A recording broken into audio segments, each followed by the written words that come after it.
Cari partecipanti a questo corso su intelligenza artificiale ed evangelizzazione, il Signore vi dia pace. Vi saluto con le parole di San Francesco da Roma. Sono molto contento che si stia svolgendo questo corso su un tema tanto attuale. Da una parte non siamo ancora molto pronti, ma sentiamo quanto sia importante e quanto sfidi anche la nostra vita oggi.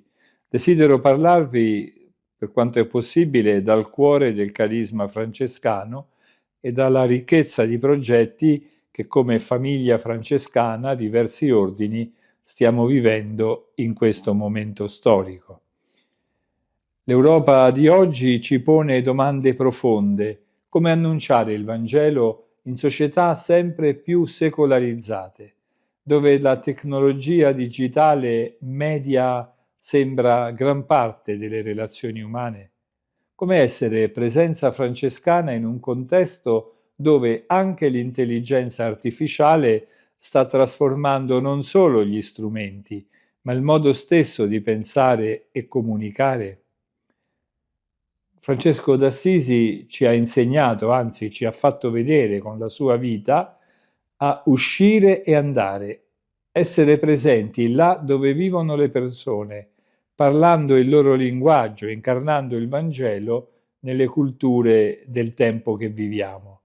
Oggi questo andare significa anche abitare gli spazi digitali con quella autenticità, con quella passione evangelica che animava il poverello. Bene, permettetemi di evidenziare alcuni aspetti della nostra identità francescana che mi sembra possano illuminare l'uso dell'intelligenza artificiale, anzi la sua stessa realtà, nell'evangelizzazione.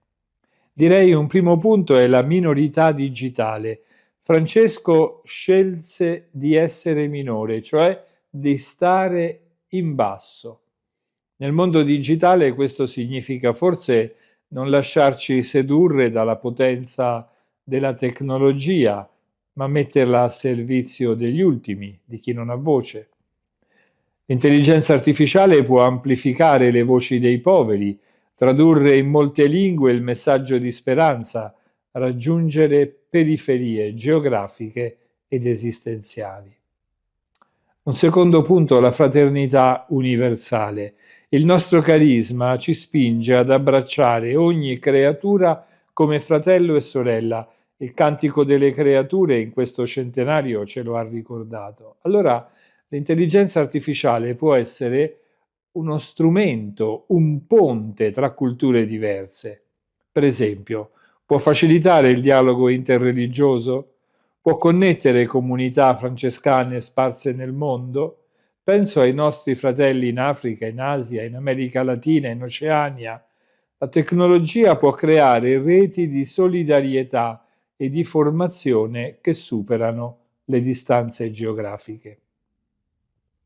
Un terzo punto è teologico, al centro del nostro carisma, l'incarnazione. Francesco amava profondamente l'incarnazione, cioè un Dio che si fa vicino, tangibile, prossimo, carne. Nell'uso dell'intelligenza artificiale dobbiamo custodire questa dimensione incarnata della fede. La tecnologia rimane un mezzo, non un fine. L'obiettivo rimane l'incontro personale, la relazione autentica, la testimonianza di vita, non perdiamo l'incarnazione. Ecco, penso ad alcuni progetti dell'ordine come segni concreti, perché in questo tempo, come famiglia francescana, stiamo vivendo una stagione ricca di iniziative. Ecco, penso innanzitutto alla preparazione dell'800° anniversario del transito di San Francesco, l'anno prossimo. Questo ci chiama a comunicare il carisma francescano con linguaggi nuovi, anche digitali, perché raggiunga le nuove generazioni. Ancora abbiamo progetti di presenza nelle periferie del mondo, penso a diverse periferie dell'Africa, dell'Asia, di Latino America, ma anche di Europa, anche di Occidente. Ecco, anche in questi luoghi così estranei, sembra, alle tecnologie, forse proprio queste possono supportare la formazione dei fratelli, promuovere educazione, ne abbiamo un esempio in qualche progetto che stiamo accompagnando in Europa, e quindi l'evangelizzazione in contesti di grande povertà. Abbiamo poi la rete globale di comunicazione delle nostre famiglie, dei nostri ordini, della nostra famiglia francescana. Stiamo sperimentando l'uso di questi strumenti digitali per mantenere viva la comunione tra province, tra realtà diverse, tra le nostre famiglie, per formare i giovani frati, ma anche per raggiungere i giovani in ricerca vocazionale. E penso in quarto luogo a progetti di dialogo interculturale e interreligioso che utilizziamo per costruire ponti in società sempre più plurali, sempre più frammentate, specialmente qui in Europa. Ecco, vorrei concludere con una chiamata alla responsabilità. Cari amici, l'intelligenza artificiale è uno strumento, anzi è un luogo potente. Come ogni strumento umano può essere usato per costruire o per distruggere, per avvicinare o per alienare, per dare voce o per manipolare. La nostra responsabilità francescana mi sembra duplice. Innanzitutto, educare noi stessi, le nostre fraternità, a un uso critico, etico ed evangelico dell'intelligenza artificiale. Ricerchiamo questo punto, approfondiamolo, studiamo. Non possiamo essere ingenui né passivi davanti a questa rivoluzione tecnologica e non possiamo neanche ignorarla. Ecco, secondo, portare nella progettazione e nell'uso dell'intelligenza artificiale i valori del Vangelo, il rispetto della dignità umana, l'attenzione ai poveri, la custodia del creato, la costruzione della pace. Francesco ci ha insegnato che tutto parla di Dio, vorrei dire anche un algoritmo, anche una rete neurale, se usati con sapienza e amore, possono diventare strumenti di comunione e di annuncio. Non sono tutto, ma ci aiutano. Vi auguro allora un corso ricco di scoperte e di confronto. Che lo Spirito Santo ci guidi in questo cammino di discernimento, perché sappiamo essere anche oggi, nell'era digitale che ancora conosciamo poco, nella quale ci stiamo addentrando e crescendo, strumenti della pace del Signore. Un fraterno saluto a tutti, pace e bene. Tradurre a noi, che siamo dall'altra generazione, in parole semplici questo che ci dirai, no? Pian piano, per favorire il lavoro dei traduttori, ma siamo molto interessati in sentirti e scoprire con te cos'è l'intelligenza artificiale. Well, thank you so much for inviting me. I'm happy to be here. Welcome everyone. If you are seeing here, today we're going to explore a very interesting topic that is actually understanding AI and trying to change from this myth that we all believe that is magic into understanding why is it working like that. And even if you are thinking that this is a black box, today we are going to discover how to use it better and why you can improve your outcome with AI. So let's start. So first thing, I would like to introduce myself. And let me see if, yeah. So first, let me introduce myself. I am Jesus Solano. Mario has described a bit about myself. And let's see, because I think the slides are not changing. Exactly, good. Now they are there. So as Mario described, I have been working with artificial intelligence for a long time, more than 10 years now. And what I have been doing is mainly using artificial intelligence for different fields, like finance, medical, healthcare, also cybersecurity, and other elements that you can see there. What's important here is that I want you to give you a brief on use very complex topics in a very simple way. And for this, we're going to explore the topic using analogies, so you can actually understand every single element by your daily life examples. Great. Let's go and continue with the motivation. Why is it important to understand AI? So in order to do that, let me try to show you 4 things. And that's going to be my goal of this talk. Ideally, whenever you finish this talk, you're going to be able to use AI in a better way. And that's because you know why is it working like that. So the first thing to understand is that if you know how it works, then you know what to expect. And this means that if you have better interaction, you have better prompts to these models, you have better outputs. And that's the first thing that we are going to talk about. The second one is that if you know the limitations, you are going to be less frustrated. So you know what are the limits, you understand what's able to do, what's not able to do, and then you operate based on those principles. The third one is you start thinking that this is not a threat. This is actually a companion for you. It's a helper that can actually be with you in your every single day. Good. And finally, you can spot different behaviors in this AI. And at the end of this talk, I hope that you can spot easily what are the common mistakes that we as users do in our daily interaction with AI. And if you do this, at the end you're going to have a critical thinking in which you have a better use of AI with less frustration, better outcomes. Good. So I hope that now you feel like the guy in the left. You feel like you are asking AI, do this for me, but it's a very vague way.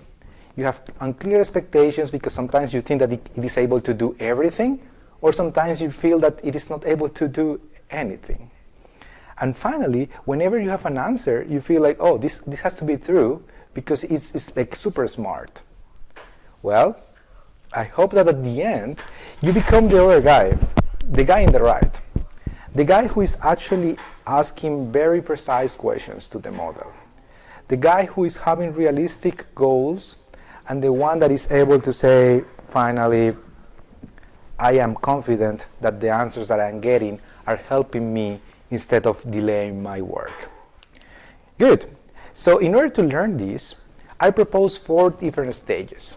First, we're going to go to understanding through analogies in a simple way how AI works. Then we're going to explore what tasks are them able to do and which tasks are not ready yet to be used by humans. The third thing is the risks and limitations, because of course if you have this powerful machine, this powerful tool, you have some limitations, but at the same time some risks. And here we're going to start thinking about ethical concerns, for example, which you are going to explore more in depth tomorrow and the day after. And finally, I hope that with this background, we are able to build a couple of tips. So I'm going to give you a couple of elements that you can use in order to improve your interaction. What is improving your interaction here is actually having a better conversation with the AI models, so you have better outcomes from it. Great, let's start then with what's AI. Well, first of all, let me clarify something. AI is not only LLMs. Nowadays, we are in an age in which we believe that ChatGPT, for example, Claude, Gemini, those LLMs that we use in our daily life are AI. But they are just a single element in the whole world of AI. AI is a broad topic in which you can see systems that can do tasks that requires intelligence. But within this big topic, there is something called machine learning. And the idea of machine learning is to teach machines to understand patterns from the data that we give to them. And inside this topic, we have LLMs, which is the base of these tools that we are using nowadays, like ChatGPT. So today, I want to talk about what is the basic mathematical or topics that you need to understand LLMs, but I want you to also understand that this is the basic topics that you can use for other fields, like for example, computer vision or robotics or other elements that you feel like using in your daily life, like speech recognition. So just be careful. Today we are talking about LLMs in particular and your interaction with it, but this is not the whole field of AI. Great. So let's start understanding what's AI. In order to do that, I want to first think as a human and say, well, if I am a human, I am said to be smart is because I have a lot of knowledge that I can apply.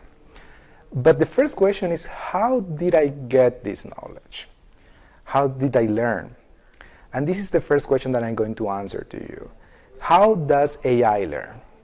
Well, let me introduce an analogy because it's easier to understand if we think this as a human. So let's start learning cooking. So when you start learning cooking, for example, making a pasta sauce, what's the first thing that you do? Well, you first think, oh, I would like to try several other sauces from other people. Then I say, well, I noticed that all of the sauces, they have tomato, garlic, maybe salt. And then you start guessing. Once you start guessing, you say, you know, I think that I can do it myself. And you start trying and trying. The first time you try and then it's very bad. The second is better, and so on and so on. So at the end, after many iterations, you learn how to make the pasta sauce. Well, I have a good news for you. The AI is doing exactly the same thing. It's first doing, slides are not changing. Exactly. The first thing that they are doing is they find patterns. Like they find what are the ingredients, for example. Then they start making some guesses. And then they start creating from these and adjusting until they have something that is good enough. This process of iterating is called learning. And that's what ChatGPT, for example, GPT-4 or 5, have been doing for months in order to learn this. They start seeing data from internet, for example, and they learn from that. And I'm going to explain to you later what does it mean to see data and then learn from it. But now, what's important is that you understand that training means that you see a lot of information, and then you start thinking through an iterative process how to store this knowledge. The second part is called the inference. And this is when you already have your knowledge, you know how to make pasta sauce, and now you want to do a new pasta sauce for your mom, for your kids. In this case, what you do is that you go to the supermarket, you buy fresh ingredients, and you do the pasta sauce. You don't need to learn again. You just use your knowledge that is already in your brain and you apply this knowledge. Well, this is the same for AI. When you go to chatgpt.com, the model is already trained. It already has the knowledge. And what you are doing there is to use the inference process, in which the model just gives you an output based on the knowledge after you prompt it. And this is exactly the same as when you do with the pasta sauce. At the end of the day, what's important here is that in both processes you have data that you learn from, and then you have a model that is able to store the knowledge about the environment. So what you have now is a very powerful tool. If you combine these two things, learning and infer, then you have a universal problem solving. Because you know if you want to solve any task, for example, making a pasta sauce, you first train your model, then you infer. If you want to make another dish, then probably you use a different model, but still you use the same framework. You train a model to make chicken, to cook chicken, and then you infer with the same model for a later time that you want to make cook chicken again. Great. So what's here important is that you have the same foundation, always the same process of training plus inference, and then you have different recipes. Each recipe is going to give you a different dish, and it's the same for AI. But instead of calling these recipes, we call it architecture. So there are different architectures for different kind of models. If you want an architecture for example, understanding text, It's going to be a different architecture than for understanding speech or for understanding images or other kind of data. Good. So now let me see a bit of the possible tasks that you can use, that you can apply with these models that we have now, like in the market. So there are three main elements that you can apply to AI, right? First one is perception. Second one, prediction. And third one, generation. What is perception? Well, perception is actually about seeing, reading, listening what is around you. So ideally, you would like to see a picture and understanding what's in there. You would like to listen to a podcast and then summarize what's the main idea, the main thesis there. Or you would like to have a PDF document and you would like to understand what are the key points or translate to a different language, for example. The second one is prediction. Before going to prediction, let me show you some possible tools that you can use for perception. And I hope that you don't rush into writing everything here down, because you're going to have a copy of this. So just for you to know, these are a couple of models and tools that are ready to use for you. And they are divided in, for example, vision APIs. You can use Google Vision API or Amazon Recognition in order to, for example, upload a picture. Let's say you have a picture of 100 dogs, and then you ask the model, how many dogs do you see in this picture? And the model is able to answer 100. And for this, you also have audio tools. For example, if you would like to copy my voice in a different language, that's something that you are going to see, for example, in these kind of tools, like transcriptions in this time. So just for you to remember, three different things: vision, audio, and documents are the main applications that you have for perception. Second thing to do is prediction. So now let's imagine that you already gathered all of the data from your environment. Let me set an example here. You are in Rome right now and it's raining. You would like to know in the afternoon if it is raining, if it's still raining, because you want to go out. Now you collect the data from the sensors and you say, well, it might be that it's going to be raining. But maybe you can use an AI in order to predict, to forecast if it is going to be raining. And this is called the prediction. You teach an AI to forecast something based on input data. This input data is usually from the past, and ideally the output of the model is predicting the future in this case. You can use this not only for time series, but also for classification. For example, you have a lot of emails in your inbox, and you would like to know which ones of those are spam and which ones are important. And this is a classifier between three categories, for example, and this is predicting. You can also use this, as I told you, in order to predict numbers. For example, the temperature in Rome this afternoon. And finally, you can also find this useful for anomaly detection, which is something that probably you could use when you flag patterns from things that you believe, this is weird. So the insight here is you use data as an input in order to predict another data that is probably from the future, from your time series from the past. And some tools that you can use here, as you can see here on the right, are tools that you can use to automate your process. If you are working with a lot of numerical data or trying to predict, for example, elements in your demand or in the attendance of people to events, for example, you can use these kind of tools. You can go from, for example, Amazon SageMaker. You can use PyTorch in order to train your own models, or scikit-learn to try various small classifiers. And the good thing about these tools is that are very user-friendly. So you just go there, and in probably 1 or 3 lines of code, you can get a model that is able to predict for you the information that you need. So here, 3 things again.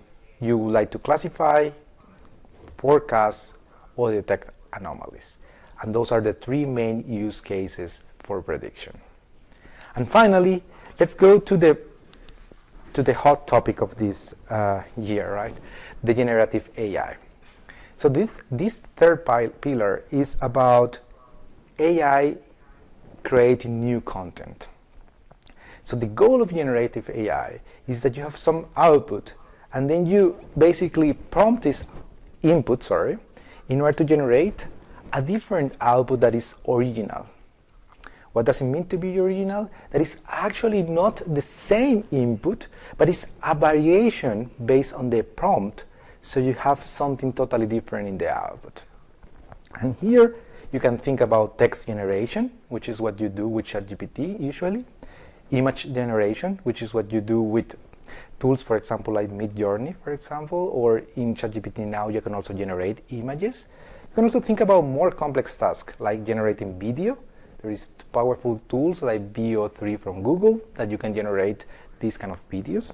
You can also synthesize audio. For example, you are listening to my voice in English, and the generative AI could generate my voice, but now in Italian, using my same tone and pitch and so on.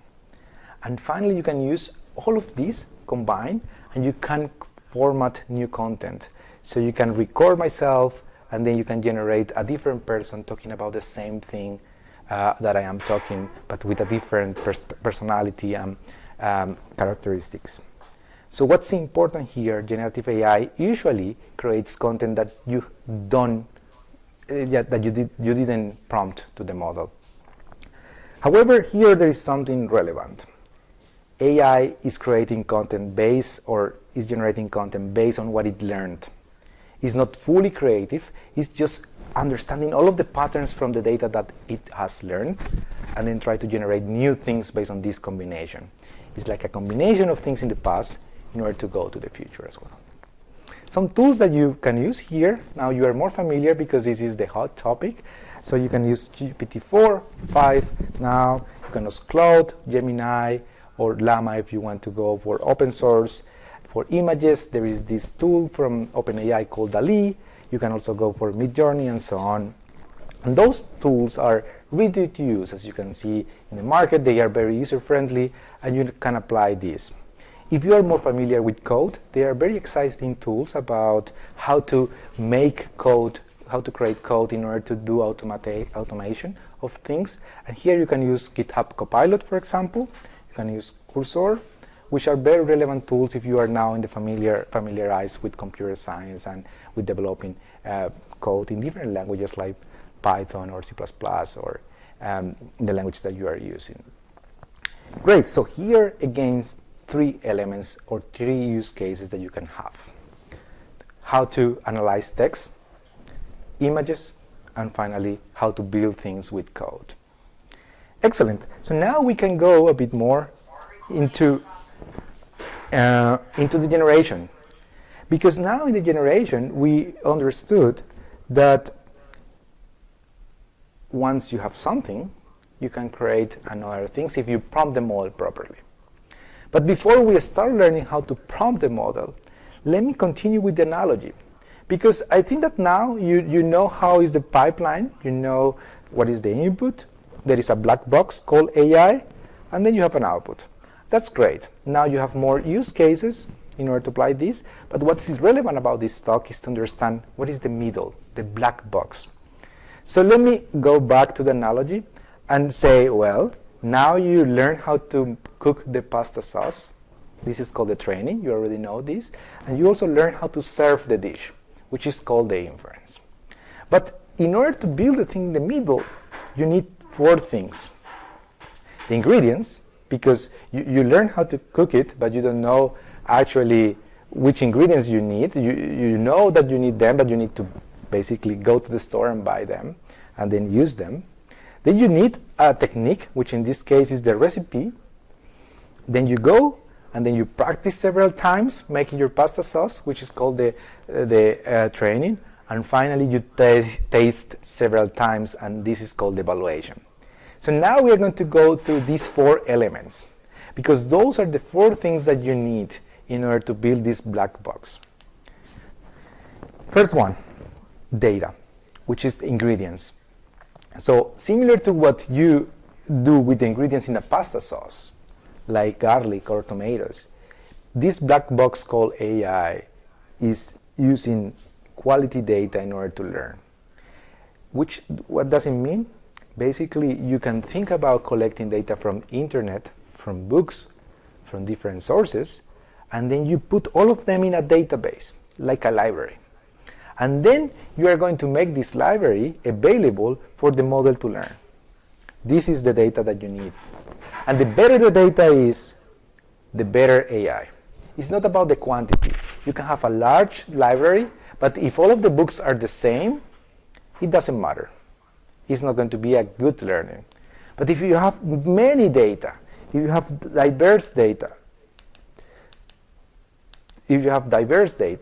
then it's going to be the best setting for an AI to learn.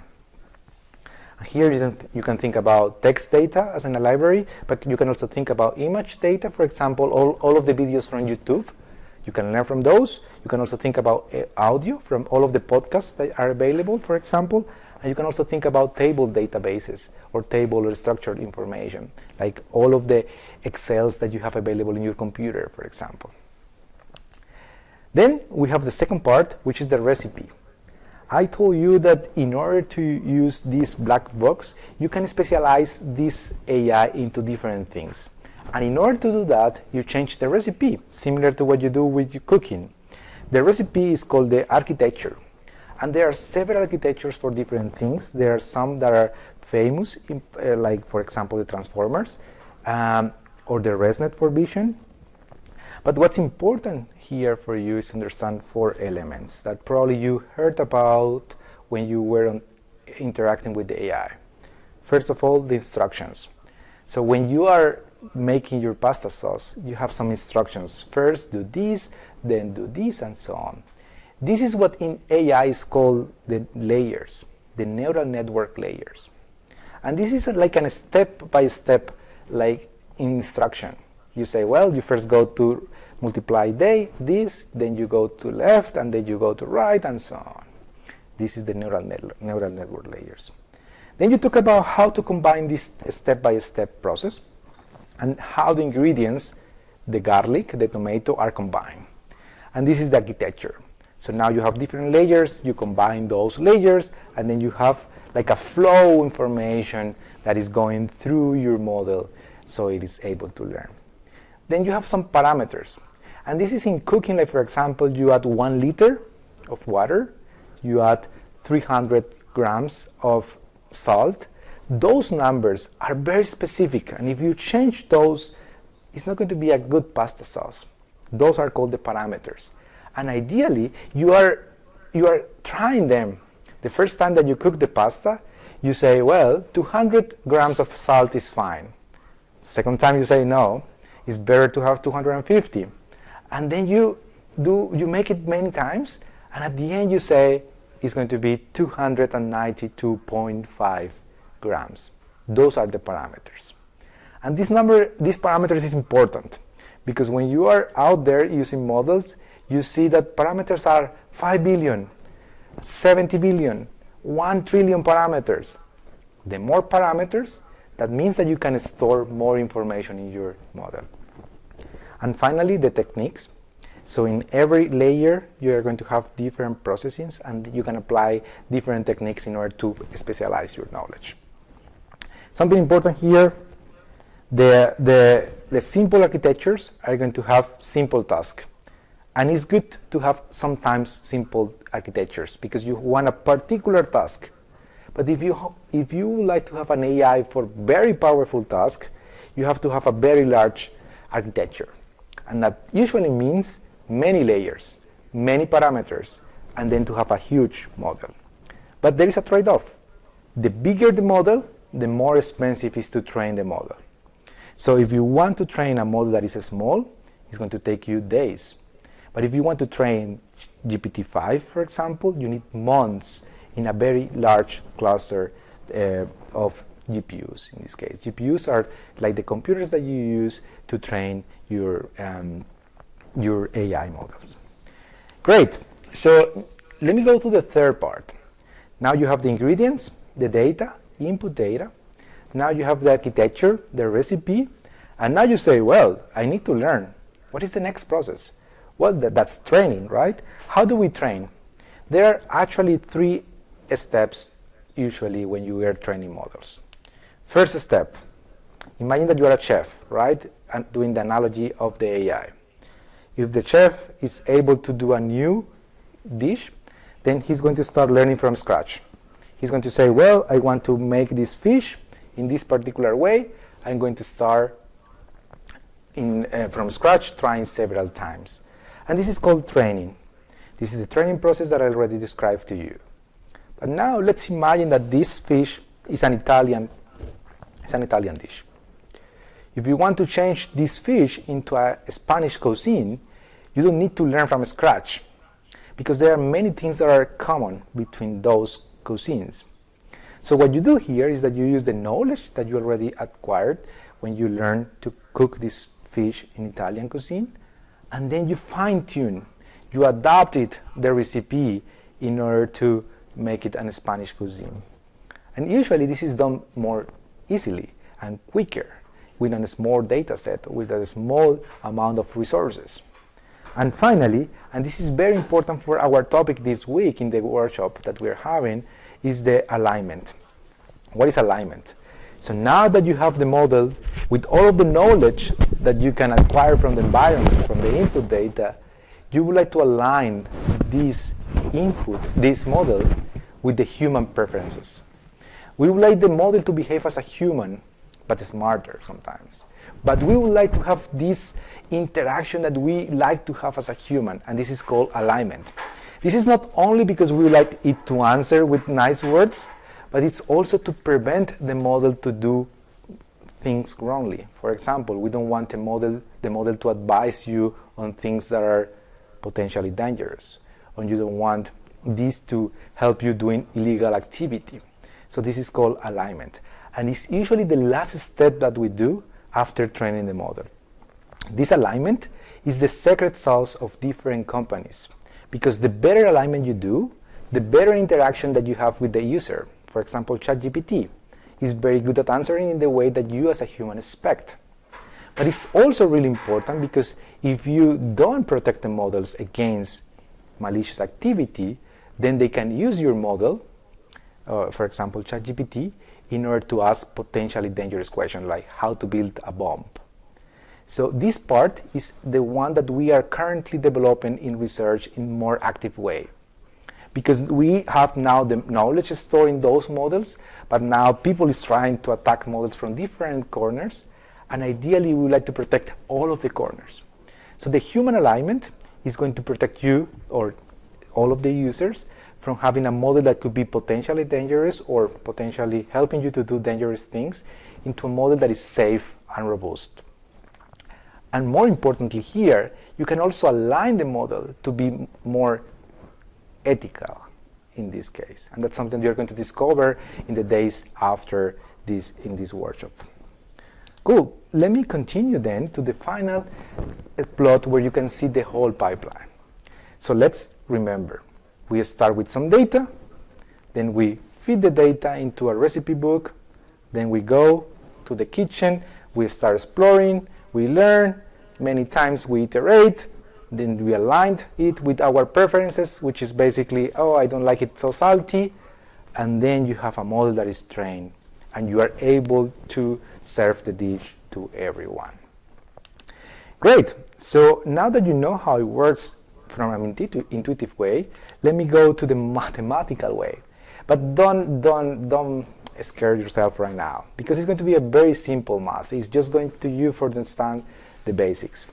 So now you know the intuition. So let me go to what is the basics building blocks here. The first one is the neuron. So we call these neural networks. Why? Because in the end we have these neurons that you can see here. And a neuron is just basically taking some inputs, as I told you. Here I call them X. And then you combine those X, but just multiplications and additions. You see here is a very simple formula in which you just multiply the parameters, which are called here W, which I call you that are the number that you really care about when you have a model. You have 4 billion, 70 billion, 400 billion. So you have this number of parameters, and then you have the inputs, which is the x in this case.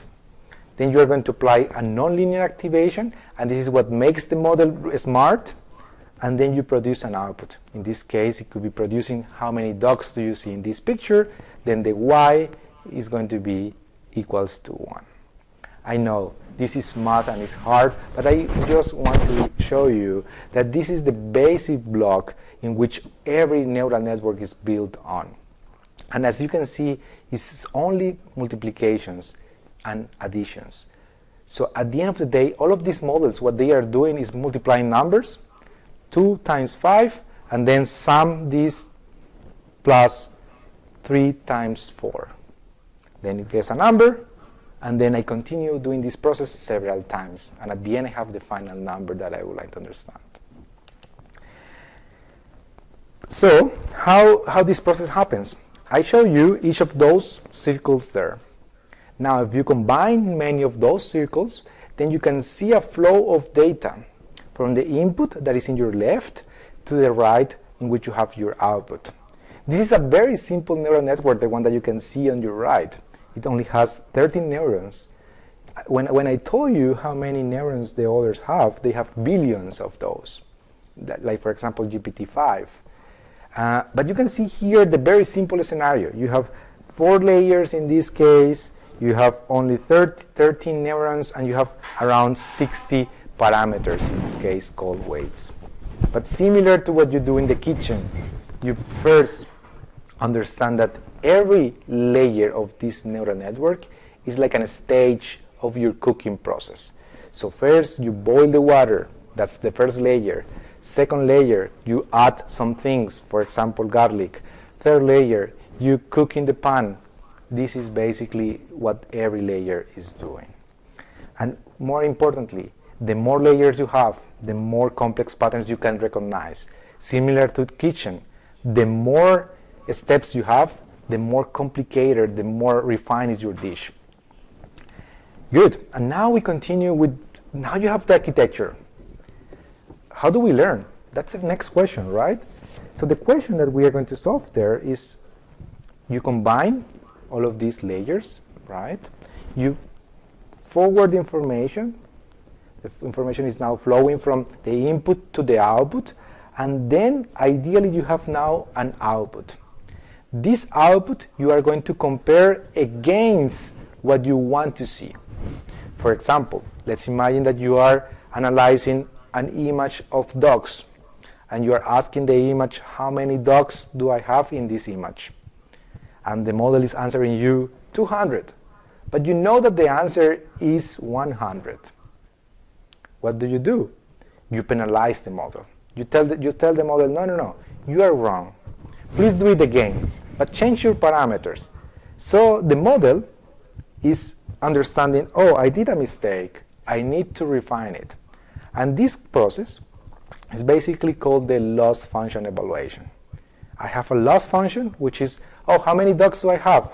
And then I say, oh, 200, but the answer is 100. The difference is going to be the amount that I am basically mistaken, that I am wrong. The smaller it is, the better my model is going to be. So whenever the model starts to predict 150, then 125, then 101, then the model is getting close to the answer. So if the loss function is small, the learning is better, because you are closer to the desired output that you want. And important here, your goal is to always minimize this error, this loss that you have. If you minimize it to 0, then you have a perfect model. But you have to be careful. You want the error to be 0, not only during your training, but also in your inference process. Because you can learn perfectly about what you see right now around yourself, but whenever you go to a different country, and then you see different things, you would like to perform well, and the error should be there also 0. So here is the same. The AI has to have an error that is 0 when you are training it, but also you would like to make this error 0 when you are using it in your other applications. And that's the hard process that we do, and why they need so many parameters in order to store this knowledge. Good. So now you know the input. Let's recap a bit.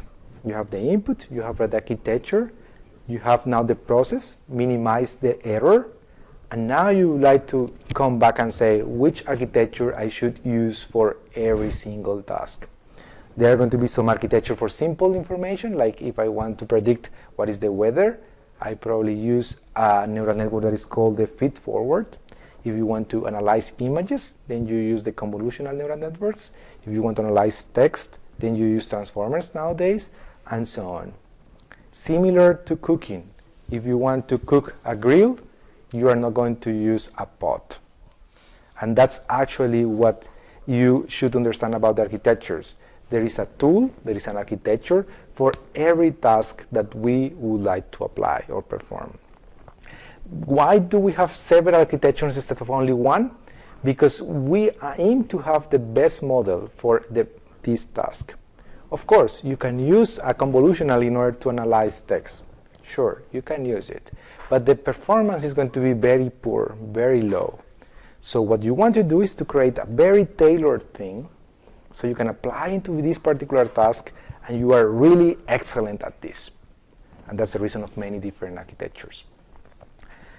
For you to understand, the architecture is what matters, and actually the architecture is going to be really important for what we use nowadays in the generative AI. Generative AI in particular, we have this tool called transformers and attention, and I'm going to just tell you that the attention is focusing on what matters in your context. If you have a sentence, then you know which word is the most important one and the others lose attention. You focus on only one. And this is done through this mathematical process that are here, that you apply a formula in which you detect which one of those words is the one that is giving you the most information about what you are asking of. Good. Then let's continue with the model size. As I told you, the larger the model, the better the performance. And here you have a table comparing different sizes of different models, and you can see that over time, the complexity has increased. You have models from 2 years, 5 years ago, like BERT, and now you go to GPT-5, and you can see that it's increasing a lot. Of course, this is good because the models are getting better, but at the same time, you are spending more and more resources training this. Good, and finally, the alignment. I think the alignment is the core thing for you to understand, because this is going to be the basic element for aligning this to the human ethics, for example, in this case. And how do you align this? You basically iterate. You show the machine one good example of how you should behave, and then a bad example on how you shouldn't behave. And the model is going to be rewarded by the good examples, and is going to be penalized by the bad ones. So after showing you several times A and B examples in which one is good and whether one is bad, the model is going to always choose the good one because it knows that the loss, this error that I told you, is going to be minimized, which is learning how to behave like humans behave. And this is done through this process that is very famous. I just want to say the RLHF, which is basically the reinforcement learning from human preference or human feedback learning. I don't want to go into details, and remember there is a lot of information here in these slides, but what's important for you is to get the idea, and then you're going to see more details, and if you are interested, we're going to discuss about these topics more in the questions, of course. Good, now let's go to the capabilities. So there are two things, what AI can do and what AI can't do. Let's first start with the capabilities, which maybe you are familiar with. So for example, if you are understanding text, you can summarize it, you can translate it, you can extract it. But what's important here is that in order to understand text, please be specific. The more specific you are, the better the outcome of the model is going to be. And you can think about summarization. If you just say summarize it, the model is going to do it. But if you say summarize into 150 words using this technical knowledge for my audience, that is basically, for example, all priests, then it's going to be a different summary. and that's important here. Second thing is how to support your research. Sometimes we have ideas, but we don't know how to go from point A to B because there are several steps. So you can use AI in order to plan these steps ahead. And this is the research planning and structuring ideas. AI is usually really good if you are clear about the goals that you want to achieve. So here, always ask the reasoning part, what are your goals? And try not to get any contradiction between your goals, because that's going to be the important element here. Important, AI is not thinking for you. It doesn't have any logic inside. So sometimes the planning goes in an unexpected way. You have to be careful that every time that you do a step, you verify that the last step is actually correct. Check your assumptions, is what you can ask the model. Whenever you are in step N, in the step 10, check that all of the other 9 before are actually fulfilled. That's what you can ask the LLM so it can perform better. Then we go to the third element. The third element is analyzing your data. Usually you have a lot of data, a lot of numbers, a lot of information, and there are patterns there that are really hard to see. Here in this plot is very simple because of pedagogical reasons, but usually you have millions of points or thousands of elements that you would like to analyze. AI is really good at analyzing these things if you ask properly. However, keep in mind, AI is not doing calculations. It's not able to multiply for you 5 times 3. What it's doing is auto-completing what is the most probable outcome of 5 times 3, but it's not a calculator. So understand that this is a collaborator who knows very well many patterns about math, but it's not a calculator. So be careful with that. And finally, of course, you are using this, or many of you are using this, writing support. You write an email and then you would like to make it more professional, more polite, and so on. And this is another very defined case in which LLMs are really good at. And here it's important, specify the audience. Usually when you want to write something, if you say who is going to be the reader, the words are more accurate. And this is one simple tip here. Relevant. The desired output is important to be connected with the input. If you say, I want a summary, then it's going to create a summary. But if you're not sure about that you really want a summary, then try to find a real word that you need. And then the output is going to be more in the lines that you want. Great. So now we are getting into the part of the limitations. Now you know a lot of capabilities. Let me explain a bit the limitations. So I would like you to think first what kind of limitations you have in your mind. I know that we don't have feedback here, but just think, oh, what do I think that is a wrong behavior of the AI that I use in a daily life? Just take 1 second. Because there are many, right? I mean, if you think about those, I just put here 6, but probably you can think about more. First, you can hallucinate. You can think about biases. You can think about knowledge that you don't have, privacy, security, and we are going to explore these 6 in particular. But what's important for you is to understand what's the problem with each of those and why I should change the way that I interact with it so I can reduce the limitation and turn it into an opportunity to use AI.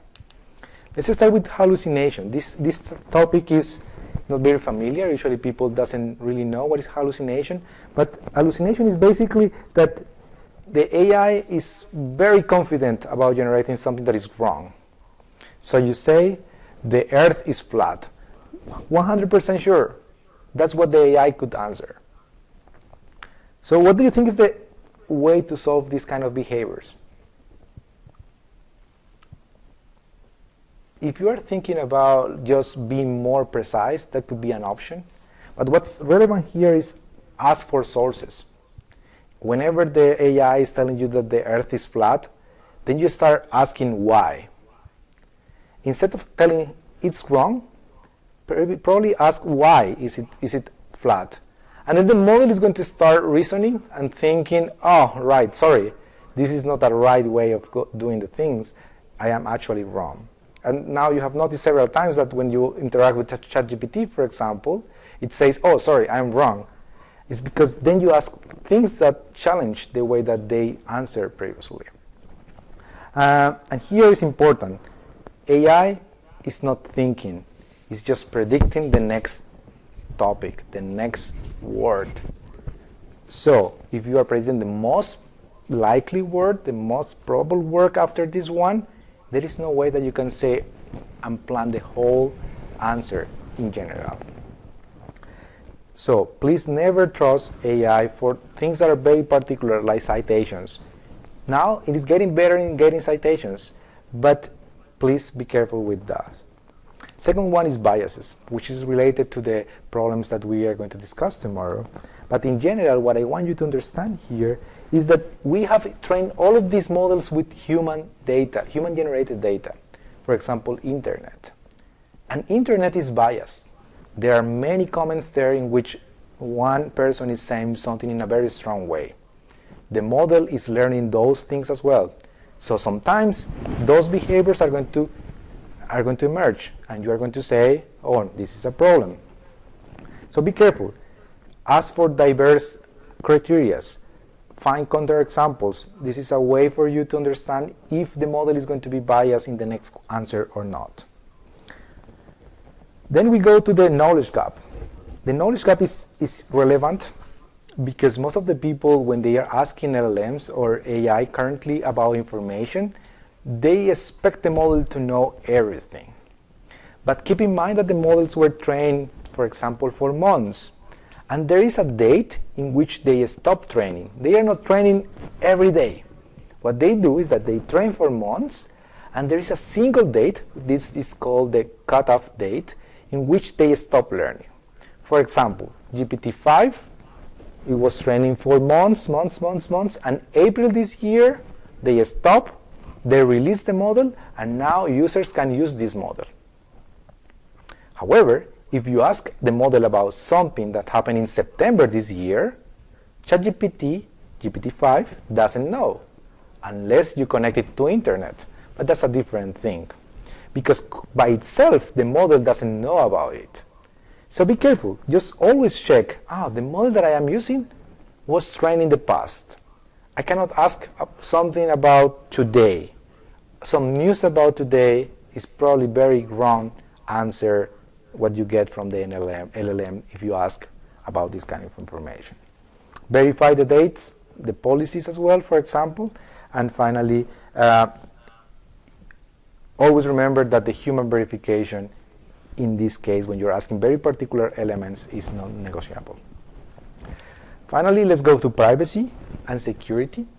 I think here is more in terms of you protecting yourself, because if you share some data with these providers of LLMs, for example, ChatGPT, Claude, Gemini, then just be careful, because they can use this data to train the models, the future models, GPT-6, for example, and sometimes you don't want to share your data because it's sensitive, or if you are having some private information from someone, or you're analyzing some numbers that are not publicly available, be careful, because those models can store this information. So check the policies of the providers, and also think in mind that the data is not fully anonymous when you are using these kind of things.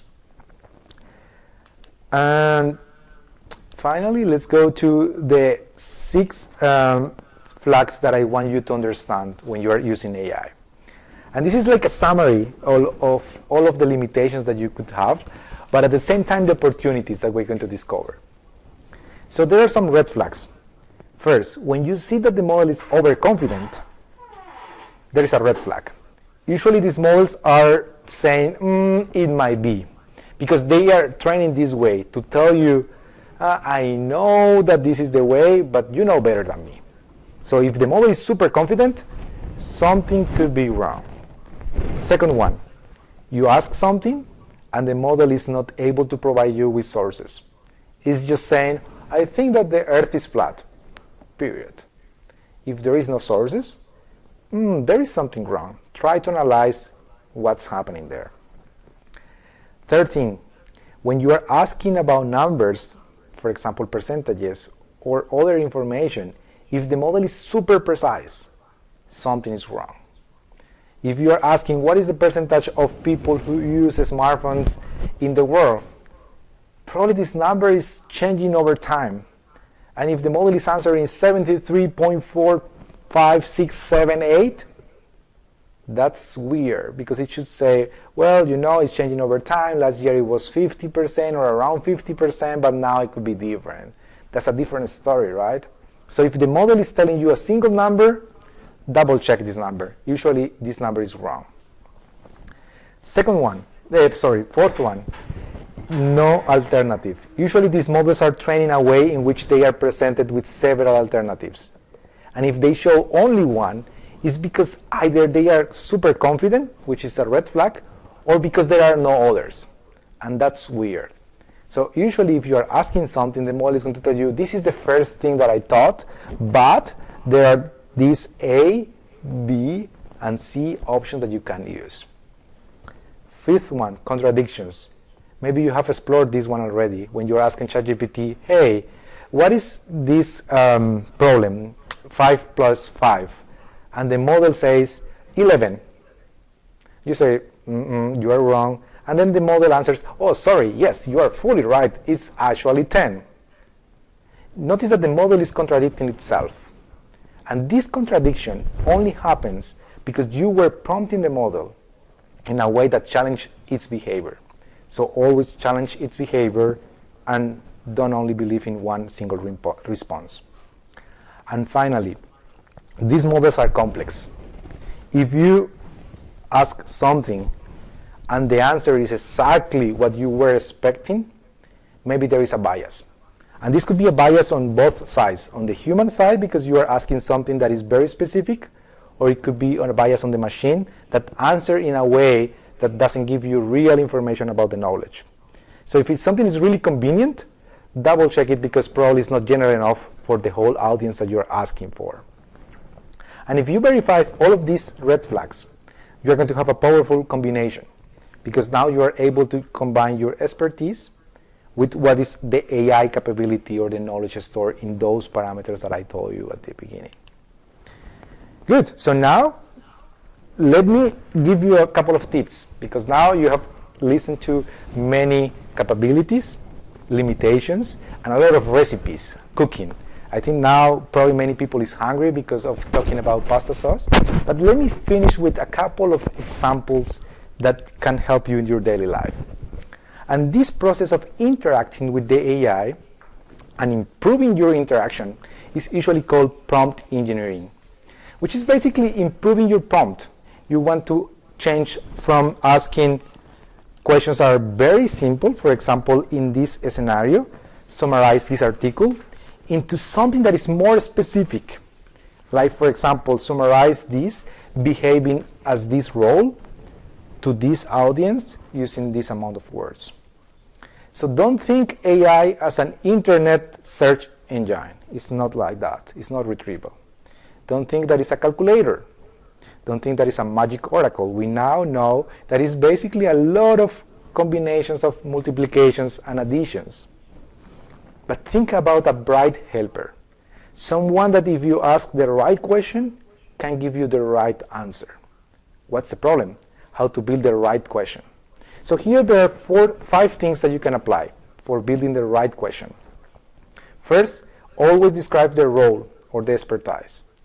If the model is behaving as a machine learning expert, it's different if you are behaving as an ethical expert. Then, define very well the goal or the task. It's not the same as summarize this text than summarize this text in 150 words. It's a different task. Then give context. If you want to summarize something, maybe you would like to give the context of, we are in an environment of Franciscans. The summary is for Franciscans. This is a different thing. And finally, give constraints. I want the summary, but please speak or use the summary in a formal tone, because I want to send these to my superior. And finally, the format. Maybe you want this format as a text, or you want as a bullet points. How do you want it? Describe always the format. And I know that this could be boring. Sometimes we just want to write a summary. But the more specific you are, the better answers you have. It's boring, yes, but the outputs are going to be better, so it saves your time. Now we have, now we go to second one, which is the I think that it's not changing. All right, it's changed. Then we go to,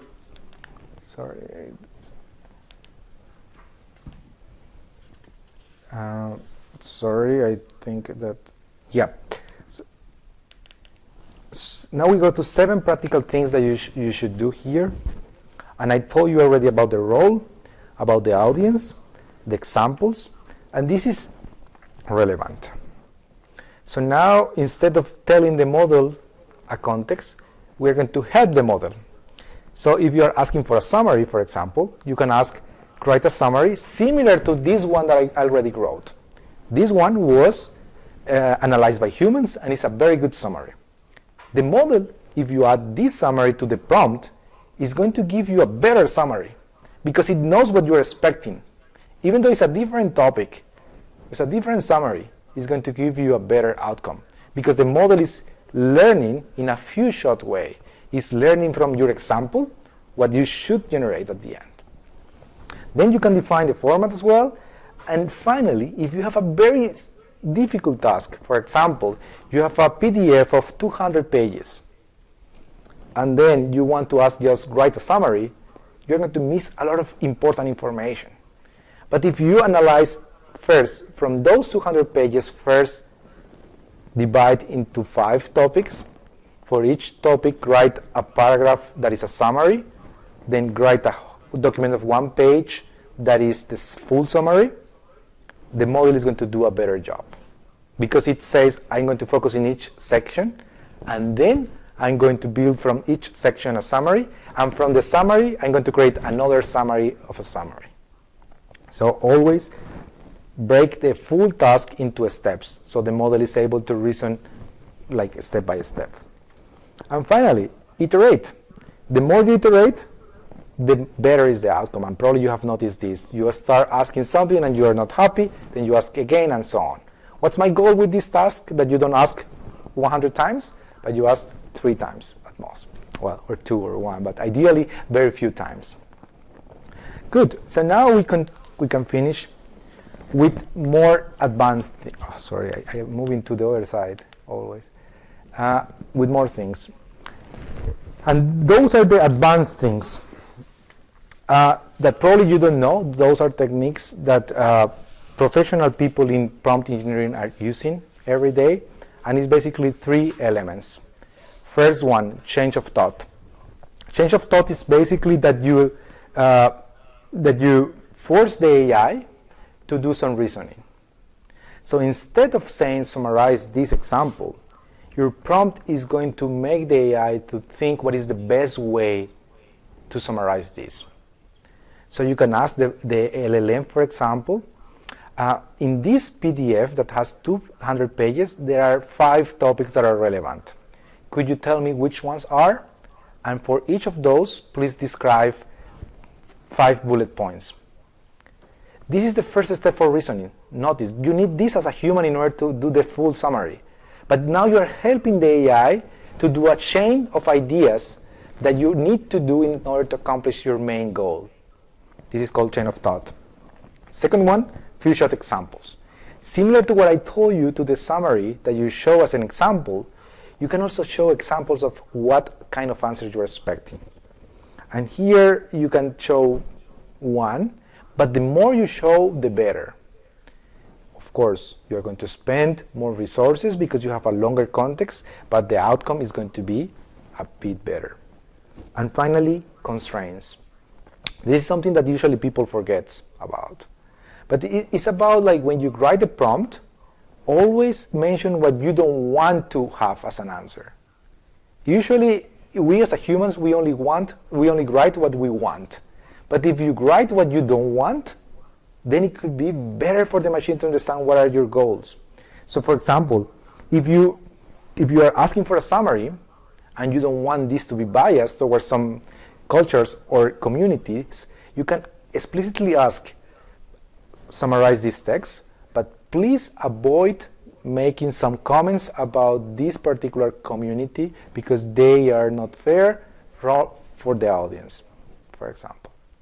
If you also write this, which is the thing that you don't want, the model is going to be able to understand what are your constraints, what kind of scenarios are not useful for you, and generate a better answer. So always remember, these are just protective measures for you to understand not only how the model works, but also to improve the outcome that you're going to have. And finally, this is a pocket prompt for you. It's a template that I created. You can screenshot this, but it's basically that you can use in your daily life. Because sometimes you're just lazy, right? You don't want to copy and remember all of this all the time.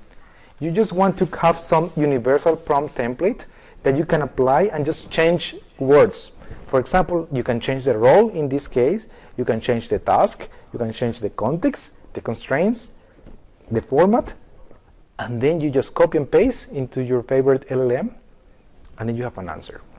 This is important. What? Because if you have all of these elements, the model is super confident about what you want, and then you are going to save your time, not only because you are copy and pasting, but also because the answer is more accurate. So just a screenshot if you feel like, and this is something that takes us to the last step. Today, we learned 4 different things. What AI can do, what can go wrong if you don't use AI properly, and how to fix it. And I hope that these 3 elements, when you combine them, you have a confident use of LLMs and AI in particular. Now you know that this is not magic. It's actually just math in a massive scale because there are billions of parameters. But it's just math, additions and multiplications, done in a very smart way, in a very fast way for you, but at the end of the day, it's just combinations of sums and multiplications. So don't be afraid, and just start writing better prompts with these tips. Probably you're going to iterate and you're going to find the best prompt for you. Everyone has a different prompt that maximizes your goals. But always remember to be skeptic and find the red flags in your answers. Because if you do this, you're going to work smarter. And what I want you to do is take this, practice several times, like when you are cooking your pasta sauce, and now you are learning how to prompt your models better, which is basically what the model did through the process of learning, and now you are doing the inference. So thank you so much. I hope that you enjoy, and happy to take some questions from you. Grazie. Grazie professore Jesus per quello che ci hai dato in questa esposizione così bella, didattica, no? Anche io che non domino tanto l'inglese sono capace di seguire, no? E mi sembra bellissimo perché mi apre la mente per tanti usi che non ero nemmeno accorto di questo, tante possibilità. Adesso, carissimi fratelli, vi ricordo, primo, alcune persone ci stanno domandando dei materiali, uguale che negli anni passati. Noi offriremo questi materiali che sono stati offerti, quello che è scritto nelle 5 lingue del corso, no? Nell'ispagnolo, nell'italiano, nell'inglese, nel francese e anche nel polacco. Dovete darci alcuni giorni, una volta finita il corso lo prepariamo e attraverso i segretariati di evangelizzazione e missione di ogni ordine saranno disponibili questi materiali. Ci sarà anche la registrazione in video che subiremo a YouTube dopo, però il video porta soltanto nella lingua originale di quello che si fa, non porta la traduzione, no? I materiali scritti invece saranno offerti nelle traduzioni. Come abbiamo detto, avremo adesso 15 minuti di pausa perché possiamo riposare un po', ragionare. Nei primi 5 minuti ancora riceveremo delle domande. Se hai una domanda, se hai una inquietudine, se hai qualcosa che ti ha, scrive nella chat e inviati nei prossimi 5 minuti, perché dopo dobbiamo raccogliere tutte queste domande da proporre al nostro fratello. Ricordo che nella seconda parte parleremo in spagnolo, proporremo le domande in spagnolo e lui ci risponderà in spagnolo. Dunque i traduttori, anche voi che dovete sentire la traduzione, forse dovrete adeguare qualcosa. Chiediamo scusa se abbiamo avuto qualche piccolo problema anche con la traduzione o qualcosa così, ci stiamo aggiustando, no? Queste tecnologie a volte ci superano un po', ma cerchiamo di fare il nostro meglio. Grazie di essere presente, grazie del tuo ascolto. Metteremo un timer, tra 15 minuti precisi riprendiamo. He oído hablar de una nueva generación de inteligencia artificial. ¿Qué hay de eso? Hay una vieja generación, ya se está... Existen hoy en día no solo herramientas, sino también procesos mejores que otros en IA. Sí, yo creo que ya señalaste esto en tu charla, sí, pero si pudieras aún profundizar un poquito. Sí, la primera pregunta creo que es muy interesante porque cada 2 o 3 años siempre hay un nuevo modelo en el cual decimos este va a poder ser mejor que los anteriores. En el 2015 teníamos modelos, por ejemplo, que solo podían recibir un párrafo y predecir, por ejemplo, cuál es el tema de este párrafo, una palabra.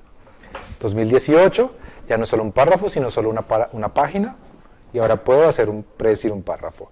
2021, cuando salió ChatGPT, ahora ya puedo reconocer texto largo y pregenerar texto largo. Ahora estamos en la época en la cual queremos combinar no solo texto, queremos que la interacción sea también imágenes, voz, también datos sensoriales, por ejemplo, y eso es lo que se conoce como inteligencia multimodal. Estamos en ese momento en el cual queremos que los modelos no solamente cojan texto, porque ahorita lo que estamos haciendo es, por ejemplo, si yo tengo una imagen, ustedes cuando acceden a ChatGPT y le pasan una imagen, lo que está haciendo el sistema en el fondo es convertir esta imagen a una descripción en texto. Y el modelo lo que está haciendo es predecir sobre esta descripción de texto más texto. Ahora lo que estamos haciendo es haciendo que estos modelos naturalmente entiendan las imágenes, entiendan el texto, para que no, la voz, para que no tengan que pasar por una traducción a texto que le puede quitar mucha información que es rica, que es importante para predecir. Entonces estamos en ese momento. Cuando hablamos de nueva generación de inteligencia artificial, hay dos cosas que se pueden entender. Una nueva tecnología, que es, por ejemplo, ahorita tenemos ChatGPT, que está basado en un modelo que se llama GPT, y hay un número para la generación, GPT-2, 3, 4, 5, o puede ser un modelo nuevo. Lo de tener una nueva generación es algo que mucha gente está hablando porque cada vez vemos que van a ser mucho más poderosos. GPT-3 y 4 fueron buenos, pero el 5 es mucho mejor y tiene posibilidades de razonar mucho más efectivas. Y eso a la gente le asusta un poco que el GPT-6, por ejemplo, sea algo mucho más poderoso. Entonces, eso puede ser unas alternativas. Pero la alternativa más interesante es la otra, en la cual hay una generación nueva de modelos que ya no están basados en solo predecir la siguiente palabra. Porque en el fondo, GPT-5, GPT-5, 4 o cualquiera de esos modelos de lenguaje solo están prediciendo la palabra siguiente más probable. Entonces, están pensando otros modelos, que ahora lo llaman word models. Hay gente trabajando en esto como Jan LeCun, que es uno de los padres de la inteligencia artificial, pero esos modelos todavía no están públicos o todavía no están para la gente utilizarlos en empresas, en servicios que se puedan utilizar. Excelente, gracias. Continuamos con las curiosidades que nos dejaste. Dice, ¿cuál es la mejor herramienta en IA para creadores de vídeos o contenidos?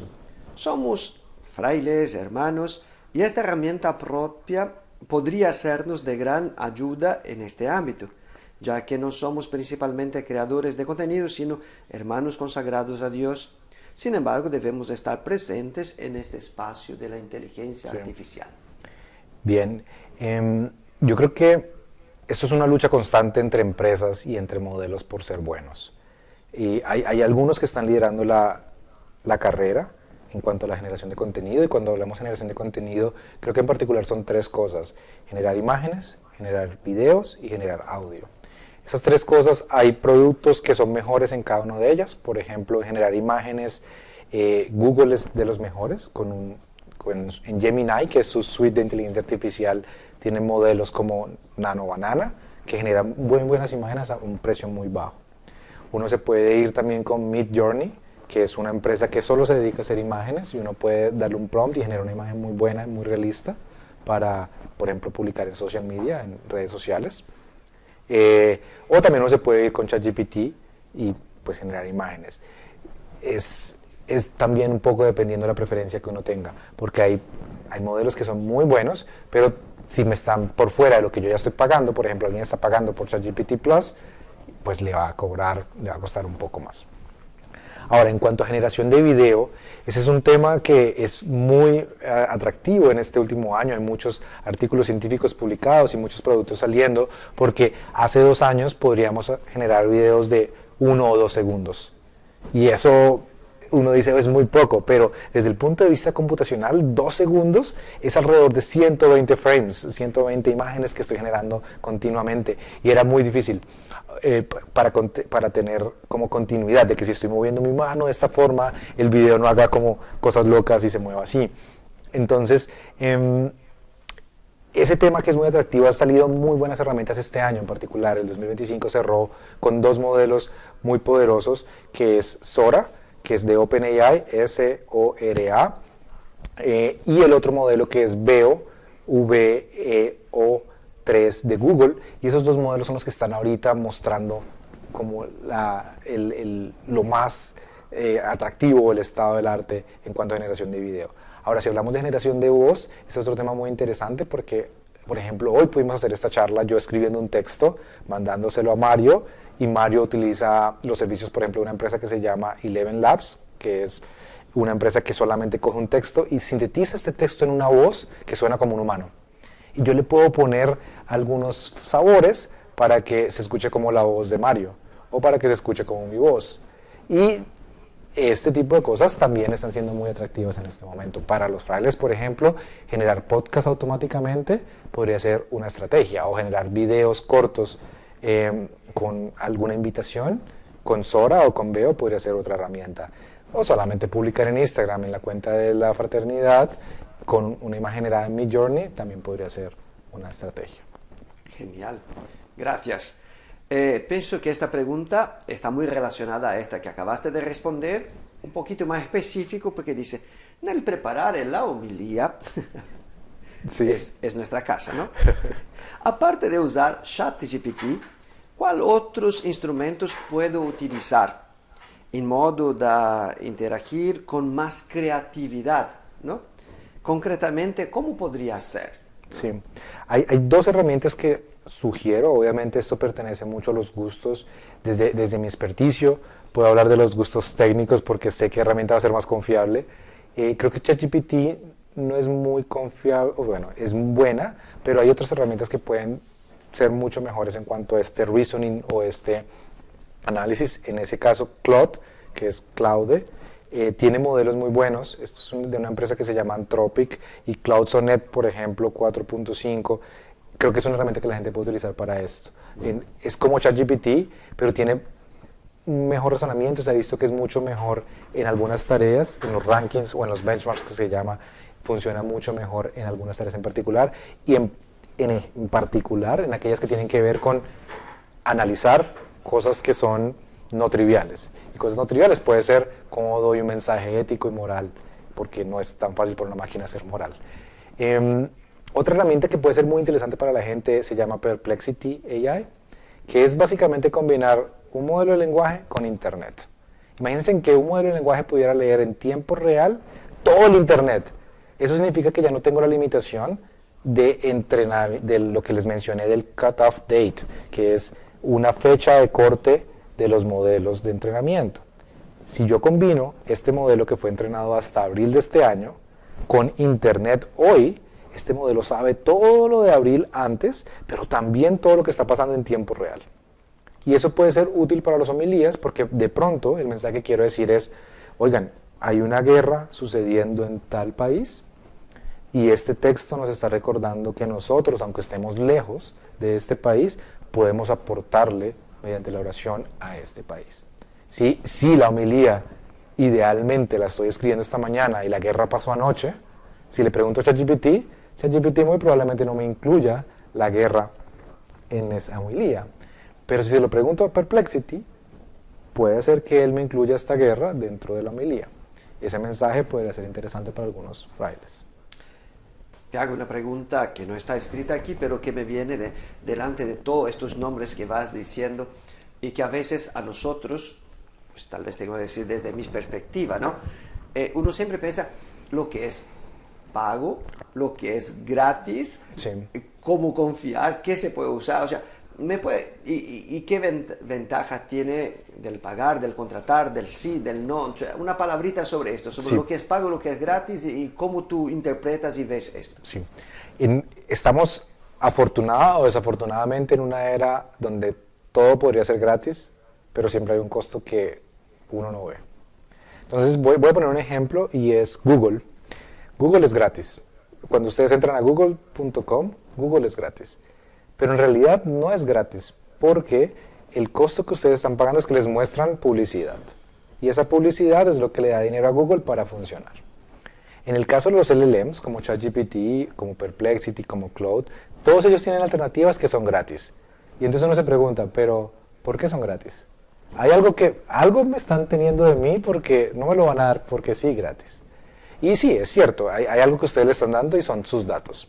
Entonces, lo que ustedes están dando a cambio de eso son sus datos. Y uno puede decir, no, yo prefiero pagar, voy a decir una cosa, 10 euros, 20 euros, 10 dólares. Y a cambio de eso, ellos ya no utilizan mis datos para, por ejemplo, entrenar sus modelos. A veces la gente dice, yo estoy pagando por tener un mejor modelo. Eso es lo que venden las empresas, pero en el fondo también estás pagando para que tus datos no sean utilizados para entrenar. Y eso es algo importante. Todo puede ser gratis. Todas estas herramientas tienen su versión gratis. Bueno, las de generación de video no, porque es algo muy costoso computacionalmente, pero las demás, que son cosas sencillas como texto y como imágenes, eso es gratis. La pregunta es, ¿estás dispuesto a entregar tus datos? ¿Te molestaría entregar tus datos, interacciones? ¿Quieres que Google sepa, por ejemplo, todo lo que tú, Google o OpenAI, que es el dueño de ChatGPT, quieres que sepa toda tu interacción para que luego te muestre anuncios? Esa es la pregunta. Si estás bien con eso, utiliza la versión gratis. Y hay otro tema que es pagar, que es lo que dije ahorita de mejores modelos. A veces hay modelos que para tareas muy particulares es mejor pagar un poco más para tener un mejor modelo. Pero en las interacciones del día a día de las personas, esto ya no es cierto. La mayoría de modelos gratis ya son lo suficientemente buenos para que no se necesiten otros. Si vas a hacer cosas muy complicadas, como por ejemplo escribir código que automatice todo, es otra cosa muy distinta. Pero para el día a día ya no. Claro. Y pienso que esta respuesta que nos diste nos abre para una pregunta que nos llegó y que dice así. ¿A qué punto el uso de la IA en mi celular, en mi smartphone, deja de ser una ayuda e inicia a tomar el control de mis habitudes, de mis decisiones y de mis relaciones? Sí. Ese es un tema bastante estudiado porque uno de los miedos que tiene la gente es que estas empresas grandes que están promoviendo estos modelos pueden sesgarlos a propósito. Entonces yo indirectamente le digo a todo el mundo en ese modelo, cada vez que me pregunte cuál es el mejor país del mundo, siempre la misma respuesta. Y eso me va a llevar después de algunos años a que todo el mundo crea que el mejor país del mundo es este que han respondido todos. O también hay otro miedo y es que la gente pierda las habilidades.